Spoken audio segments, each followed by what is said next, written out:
5 या 6 राज्यों में चुनाव हो रहे हैं। तमाम पॉलिटिकल पार्टियां भी कभी कभी निगेटिव एनर्जी का साथ दे देती है। काउंसलर के कार्य क्षेत्र में क्या क्या चीज़ें आती? आपकी नीयत सही है तो आप किसी भी क्षेत्र में आप लोगों की सेवा कर सकते हैं। यदि जनता आपको मौका देती है तो आप क्या क्या ऐड करेंगे, कितना डेवलप कर पाएंगे?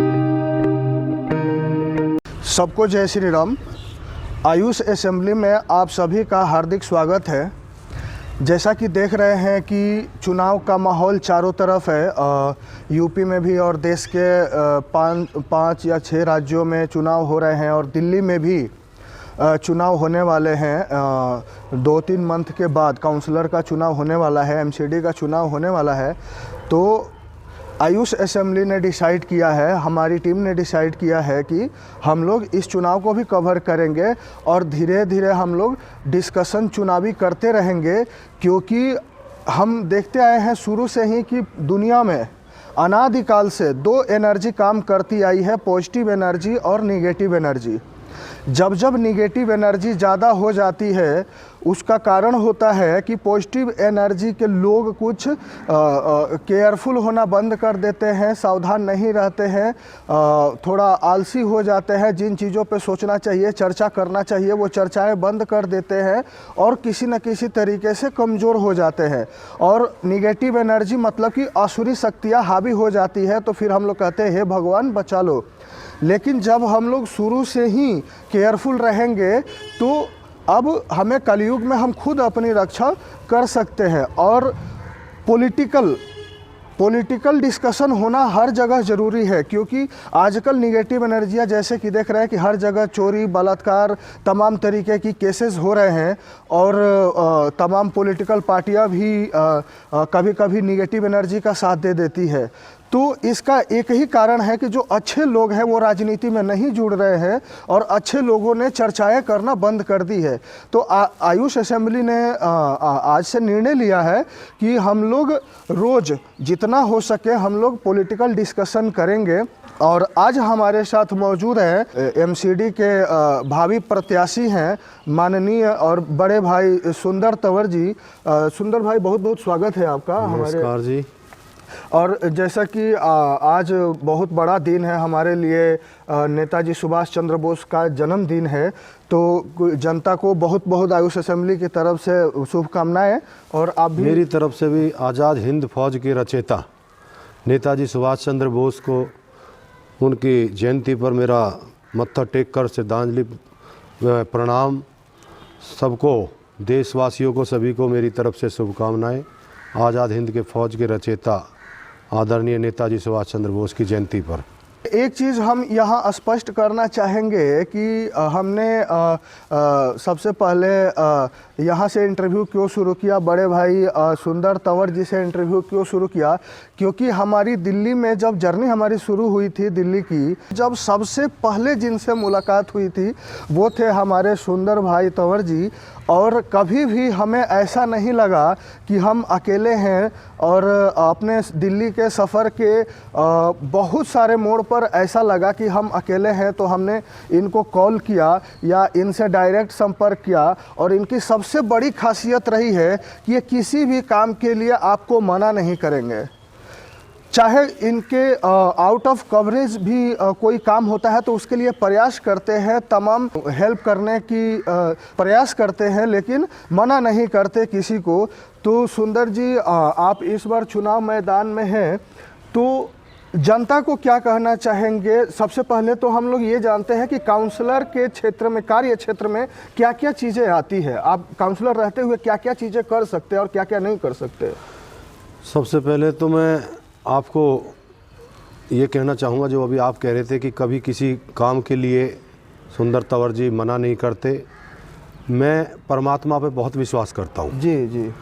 और जब परमात्मा देखता है कि ये सही सोच से जी और सही पॉजिटिविटी से, सही नीयत से काम करने की कोशिश कर रहा है व्यक्ति, तो परमात्मा उसका साथ देता है जी। और ये मैंने देखा है, जब भी मैं किसी काम के लिए निकलता हूँ तो सच्चे मन से मैं काम के लिए निकलता हूँ जी जी। तो परमात्मा मेरा साथ देता है। और रही काउंसलर के अंडर जो काम आते हैं, देखो काउंसलर के अंडर बहुत काम आते हैं, बशर्ते करने वाला व्यक्ति कैसा है, आपका काउंसलर कैसा है, आप उसकी नीयत कैसी है। जी। काम कई तरीके होते हैं, सरकारी काम है, कॉरपोरेशन मेंबर के जो काम हैं, आप नाली ले लीजिए, उसका एक अपना बजट भी होता है साल का 1 से 1.5 करोड़ रुपए। उसके आप सड़क भी बनवा सकते हैं, आप एमसीडी का पार्क भी बनवा सकते हैं, आप झूला भी डलवा सकते हैं, किसी चौपाल का निर्माण भी करवा सकते हैं। बहुत कार्य क्षेत्र में एमसीडी के अंडर काम आते हैं। और एमसीडी जो दिल्ली की साउथ एमसीडी है, उसके अंदर बहुत बड़ा बजट भी है। वो कार पार्किंगों को लेके ले लीजिए, या हाउस टैक्स को लेके ले लीजिए, या टोल टैक्स को लेके ले लीजिए। एमसीडी साउथ में बहुत फंड है। अब केवल काउंसलर का एक फंड 1-1.5 करोड़ रुपए नहीं रह जाता। अब आपके अंदर गट्स चाहिए आपको निकलने के लिए। आप अपना स्टैंडिंग कमेटी का चेयरमैन होता है जी, उसके पास भी अलग से बजट होता है जी। आप उससे भी, आपके अंदर गट्स है तो उससे भी बजट ला सकते हैं। आप मेयर से भी बजट ला सकते हैं जी। आपके अंदर गट्स हैं तो आप अपने सांसद से भी ला सकते हैं, राज्यसभा मेंबर से भी ला सकते हैं, एलजी गवर्नर से भी आप बजट ले सकते हैं जी। तो आप बशर्ते ये है कि आपको अपनी काबिलियत होनी चाहिए। जी, जी। फंड बजट की कहीं कोई दिक्कत नहीं होती, केवल और केवल नीयत की कमी होती है। जी, जी। हम उसमें कितना काम कर सकते हैं वो हमारे अंदर सक्षमता होनी चाहिए। जी, जी। काम बहुत होते हैं काउंसलर के अंदर। जी, मतलब कुल मिला के आपको आपके कहने का मतलब है कि सिर्फ चुनाव में खड़ा होना ज़रूरी नहीं है, सिर्फ राजनीतिक लड़ाई में कूद गए और जैसे तैसे चुनाव लड़ रहे हैं वो ज़रूरी नहीं है। सबसे बड़ा ज़रूरी है आपकी नीयत क्लियर होना चाहिए, और किसी भी काम को कराने के लिए हाउ टू प्रोसीड, उस लाइन में कैसे आगे बढ़े, कैसे एग्जीक्यूट करें कि हमारा टोटल आउटपुट अच्छे से आए और पब्लिक को ज़्यादा से ज़्यादा लाभ मिले। बिल्कुल। और वो जानते हैं कि सुंदर तंवर जी को अच्छे से आता है, हमने अपने लाइफ में देखा भी है। लेकिन जनता जो है सिर्फ आपको एमसीडी से रिलेटेड ही कांटेक्ट करेगी, या कोई भी अपनी परेशानी है तो जनता कैसे जुड़े और किन किन कामों के लिए जुड़ सकती है? देखो, अब मैं कोई एमसीडी का मेंबर, कॉरपोरेशन मेंबर तो हूँ नहीं जी, और लगभग पिछले 20-22 वर्ष से जी, मैं लोगों की सेवा भी कर रहा हूँ।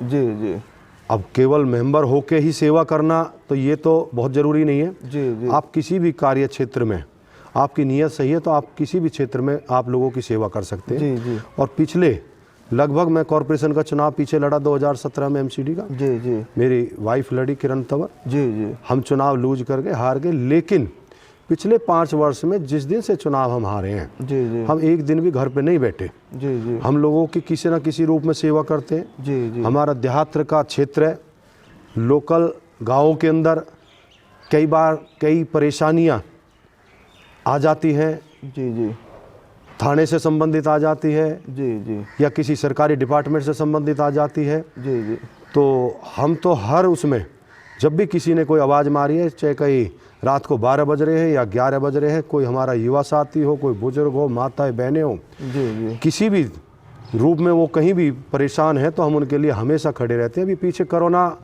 का कितना भयंकर समय जी, जी, पूरे वर्ल्ड के अंदर आया, हिंदुस्तान के अंदर आया, दिल्ली क्षेत्र में आया। हमारे इस भाटी वार्ड के अंदर बहुत हमारे करीबी लोगों ने अपनी जान गंवाई, बहुत करीबी लोग अस्वस्थ हुए, उनको कहीं हॉस्पिटल में एडमिट कराना, उनके लिए राशन मुहैया कराना, गांव-गांव में जाके कॉलोनियों में जाकर सैनिटाइज कराना। जी, जी, ऐसी हमने लोगों की सेवा की। ये भी एक सेवा का क्षेत्र है। जरूरी नहीं है हम सीट पे बैठ के सेवा करें, जी, जी, लेकिन लोगों का एक अपेक्षा होती है चुने हुए प्रत्याशी से, चुने हुए कॉरपोरेशन मेंबर से, चुने हुए विधायक से, चुने हुए मेंबर ऑफ पार्लियामेंट से एक उम्मीद ज़्यादा होती है। यदि आदमी उस स्थिति में आता है और वो कहीं किसी सीट पे बैठा है तो और अच्छा काम कर सकता है, बशर्ते मैं फिर कहता हूँ उनकी नीयत के ऊपर बहुत कुछ निर्भर करता है। जी, जी। अच्छा, आपको क्या लगता है कि अभी काउंसलर में क्या क्या कम जो कार्य क्षेत्र है आपके चुनावी क्षेत्र जो है भाटी वार्ड है, तो भाटी वार्ड में क्या क्या कमी रह गई, और आपके आने के बाद यदि जनता आपको मौका देती है तो आप क्या क्या ऐड करेंगे, कितना डेवलप कर पाएंगे? आपको लग रहा है कि ऐसा होना चाहिए लेकिन नहीं हो पाया? मैं ये आपकी जानकारी के लिए बताना चाहता हूँ और मेरे क्षेत्र की जनता सुन भी रही होगी। अभी इस 5 वर्ष के अंदर पूरे क्षेत्र में कई जगह पार्क बन सकते थे जो एमसीडी के पार्क हैं जी, एक सिंगल पार्क नहीं बनाया जी, कहीं कोई पार्क अगर है पहले से तो वहाँ पर किसी तरह का डेवलपमेंट नहीं हुआ, वहाँ कोई झूला नहीं डाली गई है बच्चों के लिए, कोई ट्रैक नहीं बना है। और हमारे पूरे क्षेत्र में एक जो बहुत ज़्यादा डिमांड रहती है कि कहीं एक अच्छा पार्क बना जाए जहाँ हमारे बुजुर्ग माताएं जो खाली समय में बैठ के उस पार्क के अंदर शाम को या सुबह बैठ के आपस में गपशप कर लें या वहाँ पे वॉक कर लें या इकट्ठा हो सके। हमारे पूरी भाटी वार्ड के अंदर एक भी ऐसा कोई बड़ा पार्क नहीं है जी, तो ये बहुत कमी है। आने वाले समय में अगर क्षेत्र की जनता हमें मौका देती है जी, तो निश्चित तौर पर कई जगह मेरे जहन में है जहां हम नए पार्क का निर्माण करेंगे। जी, जी, और एक बहुत बड़ा काम जो पीछे लगभग 6-7 वर्ष से छूट चुका है। हाँ, हमारे यहाँ से पहले निगम पार्षद करतार सिंह तंवर जी थे जो आज विधायक के रूप में यहाँ पे क्षेत्र के लिए काम कर रहे हैं। जी, जी, उन्होंने एक एमसीडी की बहुत बड़ी हॉस्पिटल का भवन तैयार कर दिया था और उन्होंने 50 बेड की हॉस्पिटल ओपीडी और जच्चा बच्चा केंद्र के नाम पे उन्होंने वो मंजूर करा दी थी। जी, लेकिन जिस दिन से वो पार्षद से हटे हैं अभी तक उस पे एक सिंगल स्टेप भी हमारे पहले एक पार्षद रहे लगभग 1 साल और अभी 5 साल इस पार्षद को होने जा रहे हैं,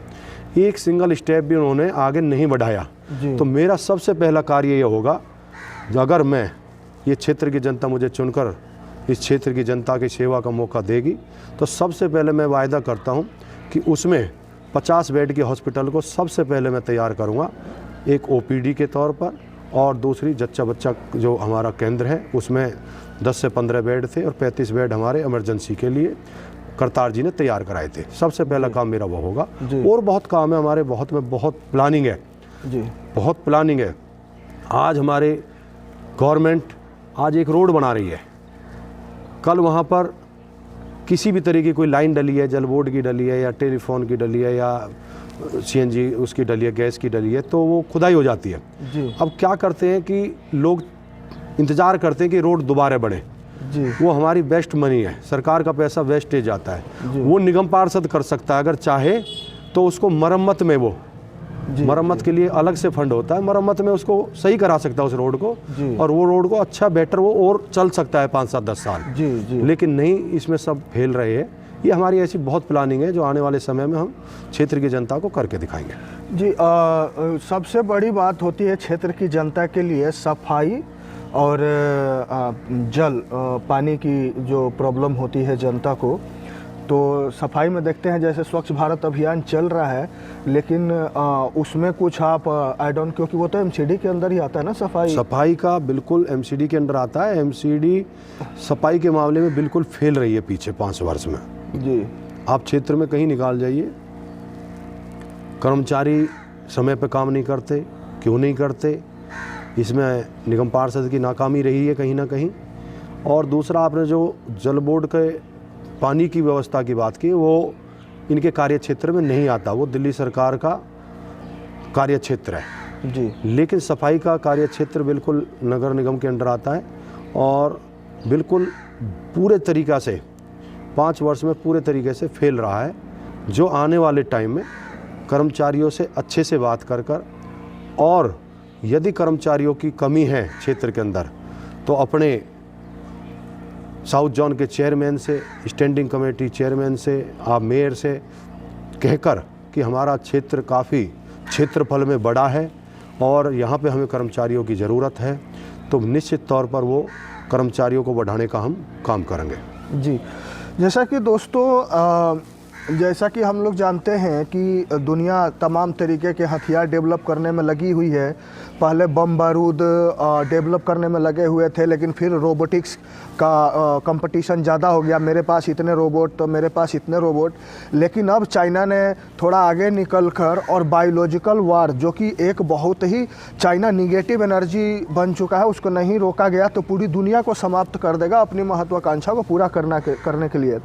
आजकल लोगों का सबसे बड़ा चैलेंज हो गया है अपने स्वास्थ्य को मेंटेन करना, क्योंकि कोरोना जैसे पहले ऑटोमेटिक वायरस डेवलप होते थे तो वो अलग बात थी नेचुरल प्रॉब्लम के कारण, लेकिन अब ये अपने खुद लैब में बना के और वायरस छोड़ रहे हैं कि वो देश बर्बाद हो जाए, वो देश बर्बाद हो जाए।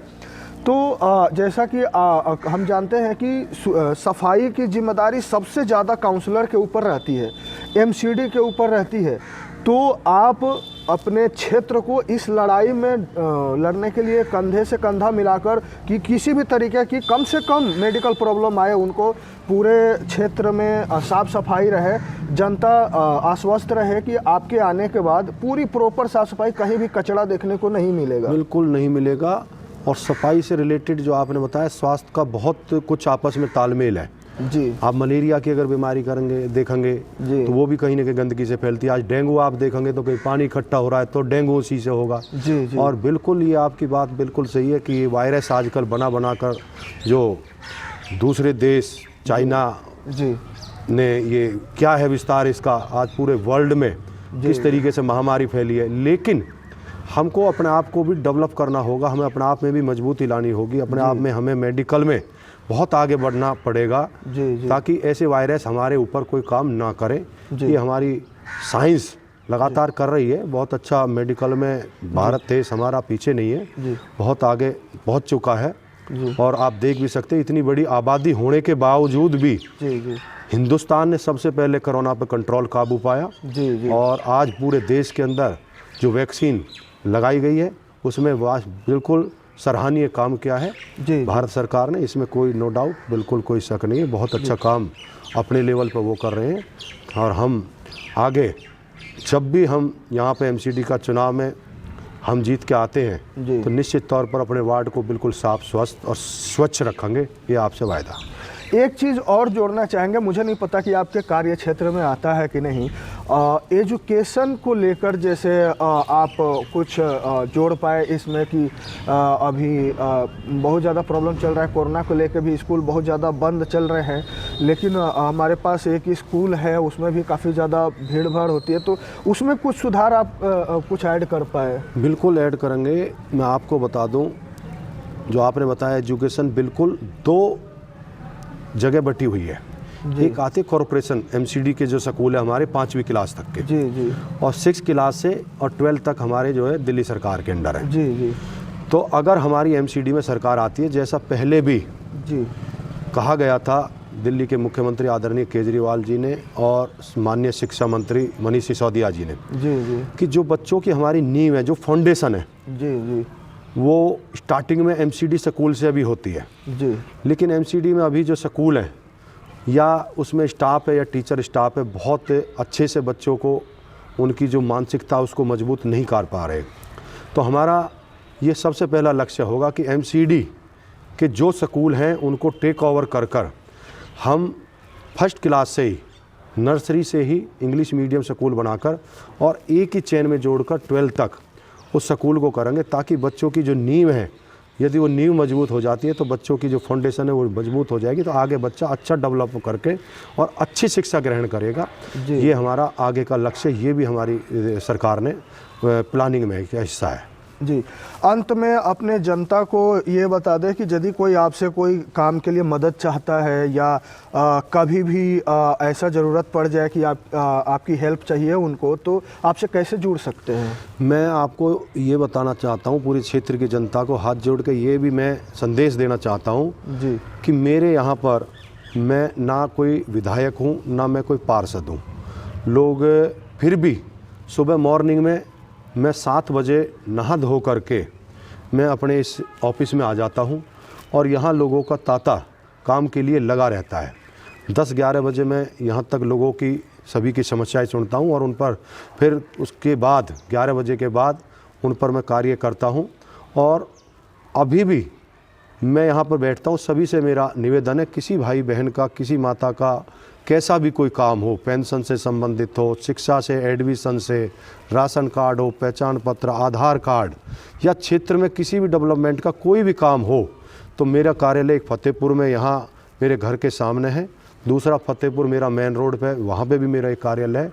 मैं लगातार लोगों की सेवा में 24 घंटे उपलब्ध रहता हूँ। रात को भी मेरे पास लोगों के कॉल आ जाती है, कहीं किसी पे कोई हारी बीमारी तकलीफ़ आ जाती है तो मुझे किसी का एडमिशन कराना पड़ता है, कहीं हॉस्पिटल जाना पड़ता है, कहीं थाना तहसील जाना पड़ता है, तो मैं 24 घंटे अवेलेबल हूँ। किसी भाई बहन माता का किसी का कैसा भी कोई काम है तो मैं उनके लिए हमेशा यहाँ पर उपलब्ध रहता हूँ। मैं अपने वार्ड को, अपने घर को छोड़कर कहीं नहीं जाता, तो आप कभी भी किसी तरह का कोई काम है आप यहाँ आ सकते हैं। जी, बहुत बहुत धन्यवाद हमारे चैनल को समय आपका देने भी के बहुत लिए। धन्यवाद, बहुत अच्छा आपसे मिलके लगा। जी मैं क्षेत्र की जनता से एक और अपील करना चाहता हूँ जी कि अभी ये कोरोना पूरे तरीक़ा से गया नहीं है, तो आप सब अपना ध्यान रखें, एक दूसरे से बचाव रखें, 2 गज की दूरी रखें, मास्क का उपयोग ज़रूर करें, और जिस किसी ने भी वैक्सीन नहीं लगवाई है वो वैक्सीन की दोनों डोज ज़रूर लगवा लें, क्योंकि उसका असर ये तीसरी लहर में देखा गया है। जिस भी व्यक्ति के दोनों डोज लगी हुई हैं, अगर वो कोरोना की चपेट में आया है तो वो नॉर्मल 2 या 3 दिन के अंदर अंदर समाप्त हो गया है। सभी से मेरा निवेदन है कि वैक्सीन ज़रूर लगाएं और अपने सावधान रहें, स्वस्थ रहें। जय हिंद, जय भारत। सभी दर्शकों को एक बार फिर हमारे देश के प्रथम प्रधानमंत्री नेताजी सुभाष चंद्र बोस की जयंती की बहुत बहुत बधाई और शुभकामनाएं। यदि आप भी चुनावी चर्चा के लिए हमें आमंत्रित करना चाहते हैं तो हमारा नंबर डिस्क्रिप्शन बॉक्स में रहेगा, आप हमें व्हाट्सएप कर सकते हैं। चाहे आप किसी भी पार्टी से हों, किसी भी लेवल के लीडरशिप में हो, लेकिन यदि आप में जुनून है देश हित में काम करने का, यदि आप में इच्छा शक्ति है देश की भलाई करने का, तो आप हमारी चर्चा में शामिल होइए, हमारे चैनल को समय दीजिए। सबको जय श्री राम, जय हिंद, वंदे मातरम। जय हिंद।